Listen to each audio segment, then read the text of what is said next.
کوئی معمولی بات نہیں ہے، لیکن جنت میں جائیں گے بھی تو جب جنت میں جانے کی طلب رکھیں گے۔ آج ہمیں بہت معمولی فیل ہوتا ہے کہ ارے کوئی بات نہیں، جنت تو مل ہی جائے گی، کوئی بات نہیں، تھوڑی سزا کاٹ کر چلے جائیں گے۔ ارے میرے بھائیو، ہم نہیں برداشت کر سکتے۔ ہم جنت میں جانے کے لیے جنت کی تیاری کریں۔ اور سنو، جنت ایسے نہیں ملے گی، ہمارا دل چاہے یا نہ چاہے، ہمیں اللہ کے حکم اور نبی کی زندگی کو فالو کرنا پڑے گا۔ تھوڑا غور کرو کہ اللہ کے نبی نے دیکھو کیا فرمایا۔ اتنی بڑی بھی نہیں کہ ہم سے نہیں کری جائے گی، اتنی بڑی بھی نہیں کہ ہم ان چیزوں کو فالو نہیں کر سکتے۔ اللہ کے نبی صلی اللہ علیہ وسلم نے کیا فرمایا، تھوڑا غور کریں۔ حدیث میں آتا ہے، حضرت ابو ہریرہ رضی اللہ تعالیٰ عنہ فرماتے ہیں کہ دیہات کے رہنے والے ایک صاحب رسول اللہ صلی اللہ علیہ وسلم کی خدمت میں حاضر ہوئے اور عرض کیا، یا رسول اللہ، مجھے کوئی ایسا عمل بتا دیجئے جس کے کرنے سے میں جنت میں داخل ہو جاؤں۔ کس نے کہا؟ دیہات کے رہنے والے ایک صاحب رسول اللہ صلی اللہ علیہ وسلم کی خدمت میں حاضر ہوئے، عرض کیا، یا رسول اللہ، مجھے کوئی ایسا عمل بتا دیجئے جس کے کرنے سے میں جنت میں داخل ہو جاؤں۔ آپ صلی اللہ علیہ وسلم نے ارشاد فرمایا، اللہ تعالیٰ کی عبادت کیا کرو۔ کیا کرو؟ اللہ تعالیٰ کی عبادت کیا کرو، کسی کو ان کا شریک نہ ٹھہراؤ، یعنی کسی کو ان کے برابر نہ پہنچاؤ، کسی اور کو معبود نہ بناؤ، فرض نماز پڑھا کرو، فرض زکوٰۃ ادا کیا کرو، اور رمضان کے روزے رکھا کرو۔ ان صحابہ نے عرض کیا، اس ذات کی قسم جس کے قبضے میں میری جان ہے، جو اعمال آپ نے فرمائے ہیں ویسے ہی کروں گا، ان میں کوئی اضافہ نہیں کروں گا۔ پھر جب وہ صاحب چلے گئے تو رسول اللہ صلی اللہ علیہ وسلم نے ارشاد فرمایا، جو شخص کسی جنتی کو دیکھنا چاہتا ہو وہ ان کو دیکھ لے۔ اس نے وعدہ کر لیا کہ میں یہی کروں گا جو اللہ کے نبی نے بتائے۔ کیا بتائے آپ صلی اللہ علیہ وسلم نے؟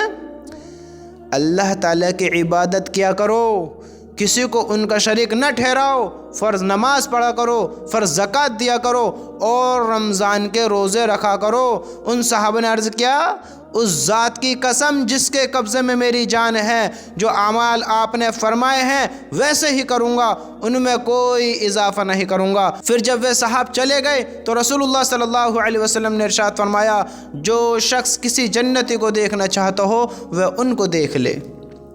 جنت میں جانا اتنا آسان ہے، وہ ان کو دیکھ لے جو جنتی کو دیکھنا چاہتے ہو۔ ان اعمال کو کرو، فرض نمازوں کی پابندی کرو، فرض زکوٰۃ دیا کرو، ہاں رمضان کے روزے رکھا کرو، اللہ کے برابر کسی کو شریک نہ ٹھہرایا کرو۔ اتنی ساری ہمیں باتیں بتائی گئیں، اتنا ہمیں سمجھایا گیا، ہم نے اپنے دماغوں میں نہیں بیٹھایا۔ ہم تھوڑا غور کریں کہ ہم اللہ تعالیٰ کی عبادت کرتے ہیں نہ کرتے ہیں، اللہ سے محبت کرتے ہیں نہ کرتے ہیں، ہم کتنی نمازیں پڑھ رہے ہیں، کتنے روزے رمضان کے رکھتے ہیں، ہم زکوٰۃ دیتے ہیں نہ دیتے ہیں جو فرض ہے۔ پوچھو اپنے عالموں سے، پوچھو کہ ہم پر زکوٰۃ کس طرح فرض ہے، ہم کون سی زکوٰۃ ادا کریں، ہم کس طرح کام یہ کریں کہ ہم جنت میں جانے والے بن جائیں۔ پوچھیں، ہم پوچھنے والے بھی تو بنیں۔ میرے بھائیو، ہم ہر انسان اپنا ٹائم نہیں نکال پا رہے ہیں، تو کم سے کم ان باتوں کے ذریعے سیکھ جائیں۔ بتائے تو ذرا اللہ کے نبی نے کیا ارشاد فرمایا۔ یہ حدیث آپ دوبارہ سنیں کہ اللہ کے نبی صلی اللہ علیہ وسلم نے کس طرح بیان کیا۔ اگر ہم جنت میں جانا چاہتے ہیں تو ان باتوں کو اپنا لیں، ان باتوں کو سمجھ لیں۔ اور وہ حدیث کیا ہے جو اللہ کے نبی نے فرمائی؟ حضرت ابو ہریرہ رضی اللہ تعالیٰ عنہ فرماتے ہیں کہ دیہات کے رہنے والے ایک صاحب رسول اللہ صلی اللہ علیہ وسلم کی خدمت میں حاضر ہوئے اور عرض کیا، یا رسول اللہ، مجھے کوئی ایسا عمل بتا دیجئے جس کے کرنے سے میں جنت میں داخل ہو جاؤں۔ آپ صلی اللہ علیہ وسلم نے ارشاد فرمایا، یہ بات تھوڑا غور کرو، جو ارشاد فرمایا یہ والی بات اب جو میں کہنے لگا ہوں۔ اللہ کے نبی نے ارشاد فرمایا، اللہ تعالیٰ کی عبادت کیا کرو، کسی کو ان کا شریک نہ ٹھہراؤ، فرض نماز پڑھا کرو، فرض زکوٰۃ ادا کیا کرو، اور رمضان کے روزے رکھا کرو۔ ان صحابہ نے عرض کیا، اس ذات کی قسم جس کے قبضے میں میری جان ہے، جو اعمال آپ نے فرمائے ہیں ویسے ہی کروں گا، ان میں کوئی اضافہ نہیں کروں گا۔ پھر جب وہ صاحب چلے گئے تو رسول صلی اللہ علیہ وسلم نے ارشاد فرمایا جو شخص کسی جنتی کو دیکھنا چاہتا ہو وہ ان کو دیکھ لے۔ کتنا آسان ہے، ہم یہ کام کریں۔ اللہ کی قسم جنت میں جانے کے بعد بہت ساری نعمتیں ملنے والی ہیں، بہت بڑی زندگی ملنے والی ہے، اور بہت سارے دکھ درد غموں سے چھٹکارا ملنے والا ہے۔ دنیا امتحان کی جگہ ہے، یہاں دکھ بھی ہے، درد بھی ہے، غم بھی ہے، تکلیف بھی ہے، پریشانی بھی، برے حالات بھی، برے حال بھی ہے، آزمائش بھی ہے، یہاں بہت ساری چیزیں ہیں۔ یہاں انسان بچتے بستے مر جاتا ہے، خوب کوشش کرتا ہے بچنے کی، مر جاتا ہے۔ لیکن وہاں جہاں اللہ کا عذاب اللہ کے نافرمان کو دیا جائے گا، وہاں مرتے نہ مرے گا، خوب عذاب دیا جائے گا، وہ کہے گا یا اللہ مجھے موت ہی دے دے۔ موت نہیں ہے، یہ تو دنیا میں۔ جنت میں جانے کے بعد ہمیشہ کی راحت، ہمیشہ کی خوشی، ہمیشہ کے مزے۔ ہم دیکھیں تو صحیح میرے بھائیو، اگر جنت میں جانا چاہتے ہو تو ان باتوں کو اپنا لو جو میرے اور آپ کے نبی نے ارشاد فرمائی ہے، ان باتوں کو اپنا لو۔